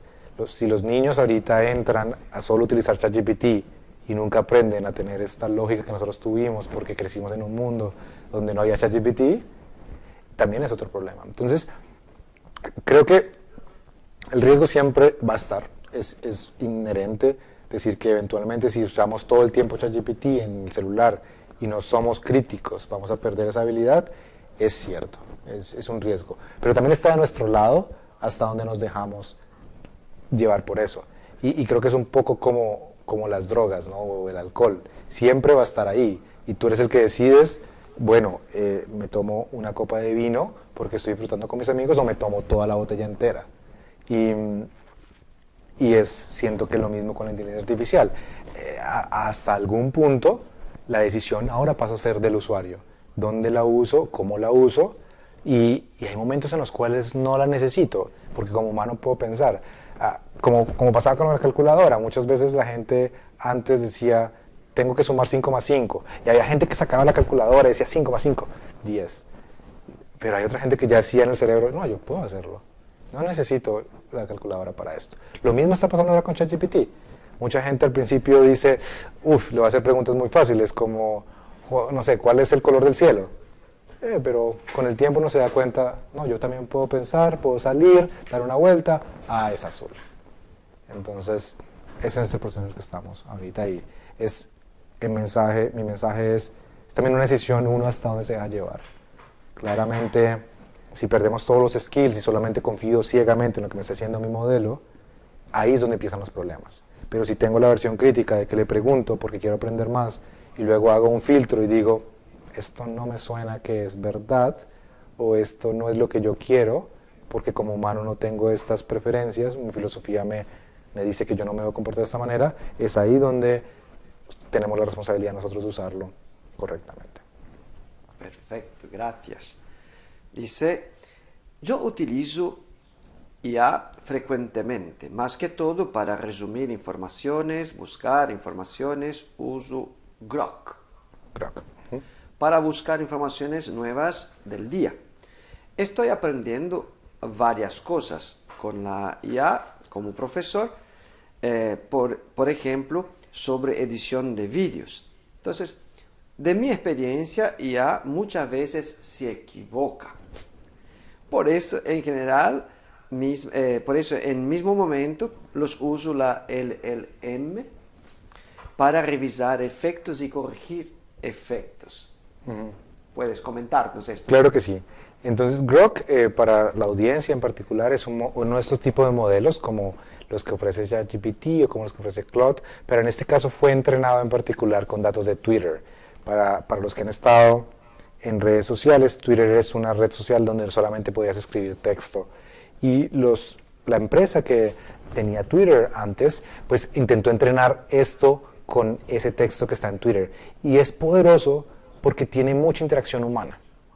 Si ustedes se dan cuenta, el Internet también tiene interacción humana, pero es mucho más formal, no es tan auténtica. En cambio, en Twitter la gente escribía cosas muy naturales. Y eso tiene ciertos riesgos, porque Grok, por ejemplo, es conocido porque tiene muchos sesgos, muchos bias, porque la gente en Internet, en Twitter en particular, es muy sesgada. Hay comunidades en Twitter donde toda la gente apoya a cierto político en particular y hablan bien de este político, aun cuando otro tipo de población no considere lo mismo de esa misma persona. Pero el modelo está aprendiendo a ambos. Y algunas veces, si yo no le escribo bien, si no le pongo un buen prompt, él me coge el comportamiento que está sesgado. Y por eso esta persona puede estar observando algunos comportamientos que no son correctos. No necesariamente es que el modelo sea malo, el modelo puede ser muy bueno, pero a veces la forma en la que le escribimos hace que algunos comportamientos emerjan. Y esos comportamientos a veces emergen y no son positivos, o no es lo que esperamos, y generan errores. Y esta persona mencionó una técnica que también es muy común, y es, no solo voy a utilizar un LLM, sino que voy a utilizar dos. Y uno le va a contradecir al otro. Cada vez que este me diga una respuesta, el otro me va a entender, esto tiene sentido, no tiene sentido, y los dos van a intentar llegar de acuerdo. Esta lucha constante es como adversarial, se llama, sí, inteligencia generativa adversaria, en la cual hay una que está siempre luchando contra la otra. Una identifica la respuesta, la otra quiere tumbar esta respuesta. Y entonces esta estrategia que les estoy dando es bastante famosa y la pueden utilizar también en el día a día. Póngale una pregunta a ChatGPT, la respuesta se la preguntan después a Claude, si tiene sentido, Claude le va a responder a ChatGPT, ChatGPT la mejora y así sucesivamente podemos hacer un ciclo. También es útil. ¿Cuál es el problema de esto? Pues que es caro, porque tengo que preguntar muchas veces a los modelos, y me refiero caro no solo en dinero, sino en tiempo. Entonces a veces el humano respondería mucho más rápido. Claro, claro. Interesante. Bueno, un hermano desde Colombia, Medellín, dice, quisiera entrenar un modelo para predecir el índice de deserción universitaria. ¿Qué puedo tomar en consideración? Sí. Entonces miren que este tipo de modelos que esta persona está preguntando ya no tienen tanto que ver con generar cosas. ¿Se acuerdan que habíamos hablado de 3 tipos de modelos? Predictivos, generativos y de percepción. Esta persona está preguntando por un modelo muy particular que es de predicción. Cuando hablamos de ChatGPT y todas estas cosas, son más de generación, de generar nuevo contenido. Esto no es generar nuevo contenido, es identificar un patrón de datos, y para este patrón de datos lo que le recomendaría a esta persona es, vamos a primero encontrar datos, y los datos pueden ser históricos. Por ejemplo, de 1900 al 2000, estos fueron los índices de deserción en estas ciudades. Y luego podemos entrenar una pequeña red neuronal, porque necesita ser un proceso muy difícil para saber esto, y esta red neuronal la puedo entrenar, por ejemplo, con PyTorch. Si digo, las redes neuronales son muy difíciles de aprender, puedo utilizar árboles de decisión, estoy hablando en términos técnicos, pero solamente para que esta persona tenga un poco de contexto en lo que puede investigar después. Puedo utilizar árboles de decisión con los cuales puedo predecir después este número. Lo importante es aquí tener datos que me puedan servir para entrenar mi modelo, luego decidir qué modelo, que puede ser un modelo muy sencillo. Esto no es una tarea muy complicada, no necesite millones de parámetros, seguramente necesito un par de miles de parámetros, y luego comenzar a entrenar mediante aprendizaje supervisado, que es lo que les expliqué un poco hoy de lo que uno hace en la cocina, hasta que él minimice la pérdida, la función de pérdida, y después tengo un modelo entrenado para predecir la deserción. Tengan en cuenta que este modelo, idealmente, si yo lo entreno bien, si esta persona lo hizo en Colombia, después yo lo puedo coger, lo llevo a Polonia, y en Polonia voy a poder predecir bien si los inputs son suficientemente buenos. Entonces los inputs pueden ser cuál es la riqueza de mi población, cuántas escuelas hay, cuál es la importancia que le dan a la educación en la sociedad basado en el salario de la gente que se gradúa de la universidad. Y todo ese tipo de cosas es lo mismo en Colombia o en Polonia, solamente que los valores van a ser diferentes.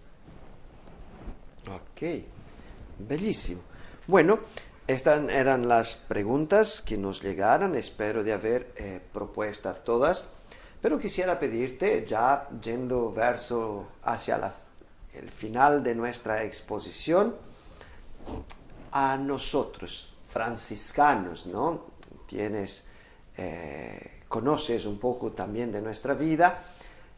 ¿Qué podrías decir como un consejo, ¿no? Un consejo de quien está afuera para un uso adecuado y también para vencer el miedo, ¿no?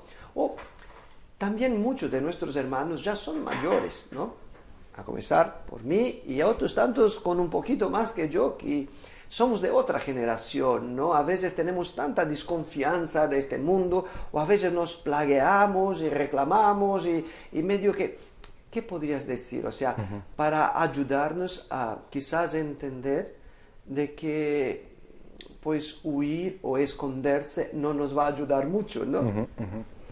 Yo creo que dar un consejo es difícil porque en general cada persona tiene una experiencia muy distinta, pero lo que sí puedo decir es que las personas que yo he visto que utilizan inteligencia artificial descubren que pueden utilizar su tiempo mejor. Y ese es el principal consejo. Si usted siente que hay alguna cosa que le está quitando tiempo y que usted no disfruta, seguramente esa es la oportunidad precisa para utilizar inteligencia artificial.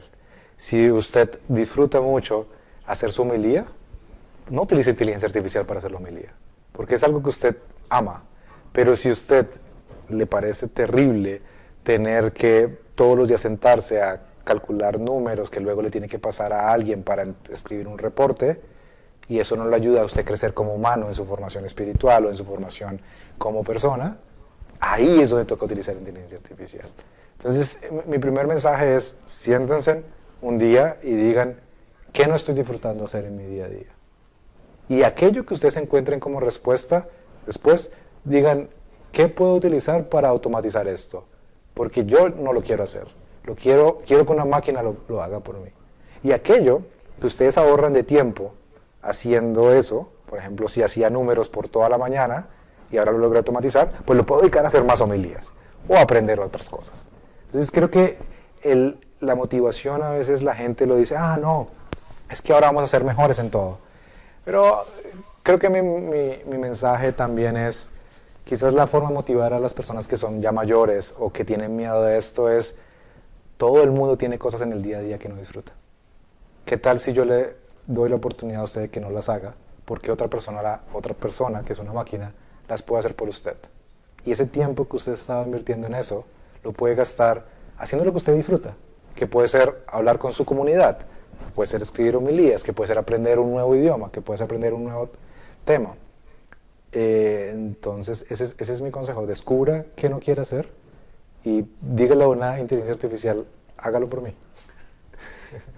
Excelente, muy, muy práctico esto, ¿no? Tal vez necesitamos realmente identificar, ¿no? Identificar y ver cómo puede ayudarnos, ¿no? También me quedó muy claro hoy de todo lo que decías, de que pues la inteligencia artificial no es un dios, no es más que nosotros, nos ayuda, nos facilita la vida si la sabemos utilizar, pero los criterios y el modo y la conducción debe ser dada exactamente por nosotros, ¿no? Exacto. Este es muy, muy importante y gracias. Quisiera agradecerte de corazón por haber venido, ¿no? Dejaste tus empeños, tus trabajos en lo que estás investigando, haciendo, trabajando en Suiza y viniste a estar con nosotros, a compartir con nosotros tu sabiduría, tu conocimiento y te agradecemos mucho, ¿no? Por todo lo que nos diste en esta mañana. Gracias, pedimos que Dios te continúe iluminando y que puedas pues desarrollar cada vez más y que la inteligencia artificial conducida por ti te pueda llevar a muchos logros aún en la vida, ¿no? Bueno, muchas gracias. Fue un placer estar aquí con ustedes. Creo que es una experiencia muy interesante poder tener este tipo de espacios donde todos aprendemos de alguna u otra forma. Uno está como investigador haciendo todas las cosas técnicas todo el tiempo. A veces se olvida de cómo las personas que no tienen este conocimiento lo usan. Y cuando uno tiene este feedback o esta retroalimentación, creo que es mucho más valioso para también el día uno. Entonces me alegra mucho, espero que hayan disfrutado mucho, que hayan aprendido un poco y bueno, estamos en contacto, ¿no? Así mismo, gracias. Bueno. Recordamos a todos que los materiales que fueran presentados van a estar a disposición en algunos días, sea los PowerPoint, las imágenes que habíamos visto, traducidos en las lenguas que estamos haciendo de nuestro curso, pero ahora con la inteligencia artificial traducir a cualquier lengua no es que sea una cosa tan compleja, ¿no? Se tiene que verificar, sí, siempre, pero es mucho más fácil hoy.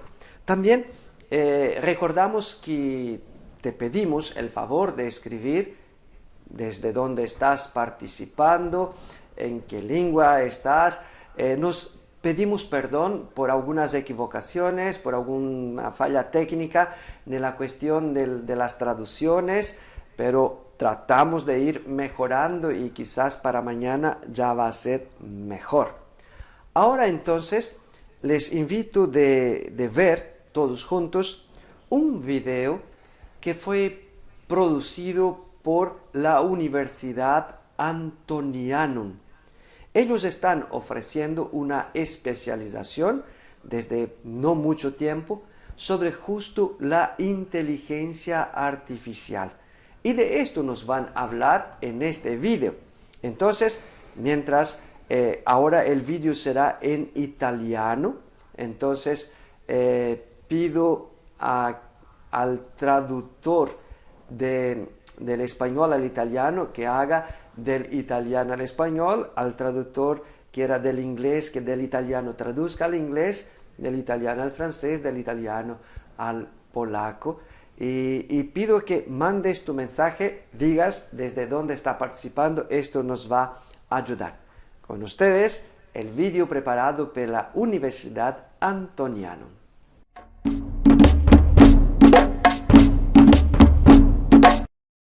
Il corso di etica e di intelligenza artificiale della Pontificia Università serve ai professionisti per avere un reskilling della vita professionale e delle attività professionali, soprattutto perché permette di riflettere sul singolo posizionamento di ciascuna professione all'interno di questo nuovo mondo digitale, portando con sé l'umano.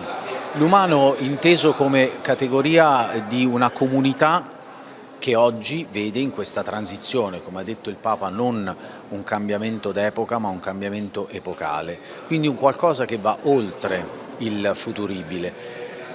Essere preparati non significa attendere, ma significa lavorare studiando e ovviamente cercando gli strumenti giusti che ci permettano di affrontare con serenità una nuova epoca, come tante le professioni ne hanno attraversate. Ritengo necessario suggerire l'iscrizione al corso di etica e di intelligenza artificiale proprio per dare la misura che noi siamo sempre pronti a rivalutare la nostra posizione. Carlo Sini, un filosofo italiano contemporaneo, recentemente ha scritto che per affrontare l'intelligenza artificiale c'è bisogno della migliore filosofia del Novecento, e in questo senso intendeva tante correnti di pensiero come la fenomenologia, l'esistenzialismo, la decostruzione, il post-strutturalismo, la teoria critica, ovvero quelle correnti di pensiero che durante il secolo scorso hanno saputo sviluppare un ragionamento critico nei confronti dell'esistente, e per Sini queste correnti filosofiche avrebbero la capacità di analizzare criticamente quello che sta succedendo con l'intelligenza artificiale, e se c'è bisogno di questa filosofia è per andare al di là di quegli steccati dualistici che vedono o da una parte l'intelligenza artificiale come la panacea di tutti i mali in questa ondata di tecnosoluzionismo che sta dilagando un po' ovunque, oppure vedono nell'intelligenza artificiale una minaccia, l'ennesima e più letale minaccia che possa accadere al genere umano. Ecco, entrambe queste posizioni risultano essere una sorta di opinione sterile, perché non si confronta davvero con il fenomeno. E il nostro diploma di etica e intelligenza artificiale vuole fare tesoro dell'indicazione di Carlo Sini e pensare appunto il rapporto tra etica e intelligenza artificiale come un vero e proprio confronto, un confronto tra da una parte la filosofia, la tradizione e il pensiero critico, e in questo si incarnerebbe l'idea di etica che vogliamo portare avanti, e dall'altra tutto lo sviluppo tecnologico, l'innovazione tecnologica, la tecnologia, in questo caso l'intelligenza artificiale, intesa come un fenomeno da cogliere nella sua portata critica così come nelle sue potenzialità. E quindi etica per noi intanto significa questo, significa tutto ciò che dalla tradizione viene e accompagna l'umanità nel confrontarsi con i problemi, con le novità, con tutto ciò che arriva di nuovo. Ma etica chiaramente ha anche un significato preciso, sono molti i corsi e i diplomi e i master di etica dell'intelligenza artificiale, dove per etica si intende soprattutto appunto un insieme di indicazioni per agire, e agire per fare il bene, agire per raggiungere un bene che non è solo individuale ma è collettivo, è sociale. E questa etica dell'intelligenza artificiale si è già declinata in tanti ambiti, in tanti aspetti, con grandi figure che hanno mostrato come i principi dell'etica tradizionale, come la responsabilità, la giustizia, l'autonomia, la libertà, la trasparenza, devono avere cittadinanza in questo rapporto con l'intelligenza artificiale, e si sono prodotti documenti, e l'etica ha informato anche il diritto e la giurisprudenza su questi piani. Quello che noi ci proponiamo è sicuramente riprendere il tema dell'etica dell'intelligenza artificiale, dove l'intelligenza artificiale viene giustamente trattata come uno strumento nelle mani dell'uomo, e in questo senso l'etica serve precisamente per accompagnare anche l'innovazione. Ma se quello che Carlo Sini, se ciò che Carlo Sini ha detto ha un senso anche ulteriore rispetto a un semplice rapporto tra discipline, tra la filosofia e la tecnica, forse per noi questo senso ulteriore si dà in quella nella del nome etica e intelligenza artificiale, non più etica dell'intelligenza artificiale. Quella E rappresenta proprio lo spazio dell'incontro tra la filosofia e il pensiero critico da un lato e l'innovazione tecnologica dall'altro. Etica e intelligenza artificiale significa anche andare al di là di una concezione strumentale dell'intelligenza artificiale e della tecnologia, perché se questa filosofia del Novecento ha insegnato qualche cosa è precisamente quello di andare oltre le dicotomie, ma anche oltre una semplice rappresentazione dei fenomeni per cui l'umanità come soggetto può trattare tutto il resto come oggetto. Ecco, questa filosofia unitamente a intercessori come la stessa filosofia francescana, l'ecologia integrale di Papa Francesco, il pensiero della tecnica di Bernard Stiegler e di molti altri, attraverso questi intercessori si può incominciare ad andare appunto al di là di quei dualismi e incominciare a pensare l'etica anche come una ecologia della società, un'ecologia per la società, un'ecologia integrale, dove appunto non si tratta soltanto di prendersi cura dell'ambiente, ma di prendersi cura di tutto ciò che ha a che vedere con la nostra esistenza. Un'ecologia integrale, come Papa Francesco diceva, serve per prendersi cura della casa comune, e questa casa comune non è soltanto appunto quella che normalmente pensiamo quando diciamo natura, quando diciamo ambiente, quando diciamo ecologia. Questa casa comune ha a che vedere con il sociale, con il mentale, ha a che vedere con il pensiero, con l'istruzione, con la sanità, con tutto quello che fa continuare a divenire umani tutti quanti noi. E allora pensare in questi termini, pensare ecologia, pensare questo tipo di ecologia, e pensare un'etica che sia sicuramente un'etica filosofica, ma che sia anche un'etica capace di abbracciare i temi che veramente attraversano la società e che fanno stare le persone in una situazione di grande inquietudine. Ecco, un'ecologia integrale, un'etica che si rapporta all'intelligenza artificiale alla luce di questa ecologia che è mentale, ambientale e sociale al tempo stesso, è un pensiero che guarda in avanti, sicuramente, che guarda verso un futuro che dobbiamo costruire assieme. E in questo senso pensare quella E di etica e intelligenza artificiale ci fa comprendere che c'è ancora molto da pensare, ancora molto da ragionare, e che tutto ciò deve essere fatto assieme e deve essere fatto confrontandoci e utilizzando e attraversando questa nuova tecnologia, ma non pensandola soltanto come uno strumento, bensì come l'ambiente nel quale viviamo. E allora, se la pensiamo come l'ambiente nel quale viviamo, questa intelligenza artificiale smette di essere un oggetto e incomincia a essere un interlocutore.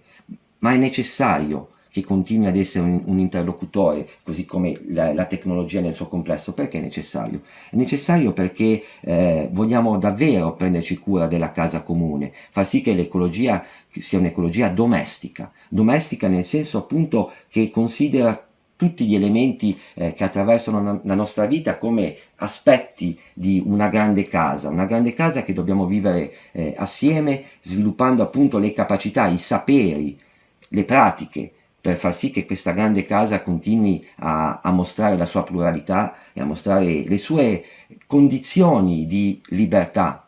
Ecco, in questo allora, se c'è un pericolo nell'affidarsi troppo all'intelligenza artificiale, se c'è un pericolo nel credere che si possa effettivamente governare e controllare come se fosse un semplice oggetto, e quindi applicare semplicemente un set di principi etici a una tecnologia considerata appunto come un oggetto, questo pericolo semplicemente si può sintetizzare così: vogliamo appunto prenderci cura della casa comune, sviluppare un'ecologia domestica e non ricadere in una semplice domotica dell'esistenza, dove gli automatismi di una società sempre più automatizzata incominciano a pervadere ogni aspetto della nostra vita, dove i saperi si riducono e dove l'ecologia non è più un'ecologia che tiene assieme l'io e l'altro, i molti e i singoli, ma è un'ecologia dei numeri. Ecco, piuttosto che un'ecologia dei numeri, cerchiamo di sviluppare un'ecologia dello spirito attraverso le tecnologie, che siano digitali, analogiche, che sia una forma di intelligenza artificiale o che siano semplici agenti computazionali. Quello che ci interessa è prenderci cura di tutto ciò, perché tutto ciò è ancora la casa comune e vogliamo che continui a essere comune. Nel contesto epistemologico attuale stiamo assistendo ad una significativa e direi anche crescente segmentazione dei saperi. Le discipline oggi tendono a isolarsi e questo favorisce una certa cultura della divisione, della separazione, ovvero una modalità conoscitiva centrata sull'analisi scompositiva dell'oggetto di indagine. È chiaro che siffatto approccio rischia seriamente di compromettere quella disposizione della ragione di cogliere l'unità nel reale. In questa chiave si impone quindi l'urgenza di uno sguardo olistico, uno sguardo rivolto alla complessità, che sia realmente in grado di ricomporre quell'unità di senso, al di là di ogni frammentazione. Peraltro la frammentazione disciplinare è necessaria per afferrare la conoscenza, per la questione analitica, direi. Tuttavia non possiamo negare di avvertire quel bisogno di koinonia dei saperi, una chiave di interpretazione della realtà che affonda le sue radici nell'intelligenza integrale. Questo neologismo dove tutto è connesso. Ed è su questi presupposti che nasce e si sviluppa il diploma di alta specializzazione in etica e intelligenza artificiale. Nasce in particolare nella facoltà di filosofia della Pontificia Università Antonianum e in questo percorso formativo tale paradigma della complessità si dispiega nell'articolazione curricolare. Il diploma si compone infatti di tutta una serie di indirizzi di riferimento giuridico, pedagogico, manageriale, pubbliche amministrazioni, ma l'aspetto interessante è che tutti questi indirizzi trovano coesione in una salda riflessione etica. Una riflessione che funge da principio orientativo per la co-costruzione della casa comune. Docenti e specializzandi del diploma si riconoscono in una scuola di pensiero. Un pensiero che indaga criticamente la complessità che si cela dietro le trasformazioni antropologiche generate dall'emergere dell'intelligenza artificiale. Mi sono iscritta al diploma di alta specializzazione in etica e intelligenza artificiale organizzato dalla Pontificia Università Antonianum, che ha durata biennale. La struttura è per così dire binaria. C'è una parte di corsi dedicati a tutti gli indirizzi ed è di stampo filosofico-antropologico. Poi ci sono i corsi caratterizzanti ciascun singolo indirizzo. Gli indirizzi sono ben 4: quello etico-giuridico che frequento io, quello etico-manageriale, etico-pedagogico e etico per le pubbliche amministrazioni. La meraviglia più grande di questo corso è la disponibilità massima del corpo docente, preparatissimo. La qualità delle lezioni è altissima. Inoltre la disponibilità dei materiali è immediata, i docenti sono velocissimi nel darci a disposizione sia le lezioni che sono frequentabili online in modalità sincrona, ma anche è prevista la possibilità di ascoltare le modalità asincrona, quindi le lezioni sono sempre a disposizione per tutto il periodo del corso. La mia esperienza di insegnamento ha comportato una serie di sfide, tutte legate appunto alla novità dei temi di cui ci occupiamo e anche all'estrema velocità dei cambiamenti che li riguardano, per cui è risultato impossibile basare le nostre lezioni su conoscenze acquisite o sedimentate. Allora, per poter, venirci incontro davanti a una situazione del genere, grazie anche alla fiducia e alla disponibilità degli studenti, abbiamo sperimentato quella che è una modalità collettiva di insegnamento che ci ha permesso di affiancare ai saperi derivati dalla filosofia della tecnica e della tecnologia e anche dall'epistemologia alcune prospettive più sperimentali nate appunto dalle discussioni che si sono sviluppate in classe con gli studenti durante le ore di lezione. Così sono nati dei corsi particolarmente stimolanti, credo per tutti, e considerando anche che questi sono gli insegnamenti che corrispondono all'indirizzo pedagogico del diploma, credo che ci abbiano dato tutta una serie di indicazioni molto utili anche rispetto alla necessità di modificare i propri metodi di insegnamento in relazione all'oggetto di studio.